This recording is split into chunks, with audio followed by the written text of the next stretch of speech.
জাতীয় সড়কের বেআইনি ঝুপড়ি সরিয়ে দিতে বাধা, আটকে গিয়েছে রাস্তা চওড়া করার প্রকল্প। হাইকোর্ট নিযুক্ত আদালত বান্ধব সেখানে নিগ্রহের শিকার। আগামী মঙ্গলবার প্রধান বিচারপতির ডিভিশন বেঞ্চে শুনানি। জাতীয় সড়কের বেআইনি ঝুপড়ি সরিয়ে দিতে বাধা, আটকে গিয়েছে রাস্তা চওড়া করার প্রকল্প। হাইকোর্ট নিযুক্ত আদালত বান্ধব সেখানে নিগ্রহের শিকার। জাতীয় সড়কের অবৈধ ঝুপড়ি সরিয়ে রাস্তা চওড়া করার প্রকল্পে বাধার কলকাতা হাইকোর্ট নিয়োজিত আদালত বান্ধব সেখানে খোঁজ নিতে গেলে তাকে মারধরের অভিযোগ। আদালতের দৃষ্টি আকর্ষণ, আদালত বান্ধবের আগামী মঙ্গলবার অভিযোগ শুনবে প্রধান বিচারপতির ডিভিশন বেঞ্চ। জাতীয় সড়কের ধারে অবৈধ নির্মাণের অভিযোগে মামলা হয় কলকাতা হাইকোর্টে, আর সেই অভিযোগের সত্যতা যাচাই করতে আদালত বান্ধব আইনজীবী জাতীয় সড়কে আদালতের নির্দেশ মেনে তদন্ত করতে গেলে তার উপর হামলা হয়।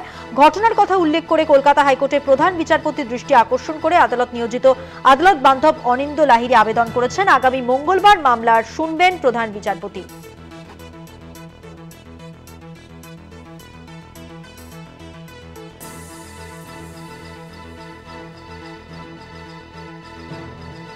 জাতীয় সড়কের অবৈধ ঝুপড়ি সরিয়ে রাস্তা চওড়া করার প্রকল্পে এবার বাধা। কলকাতা হাইকোর্ট নিয়োজিত আদালত বান্ধব সেখানে খোঁজ নিতে গেলে তাকে মারধর করার অভিযোগ উঠছে।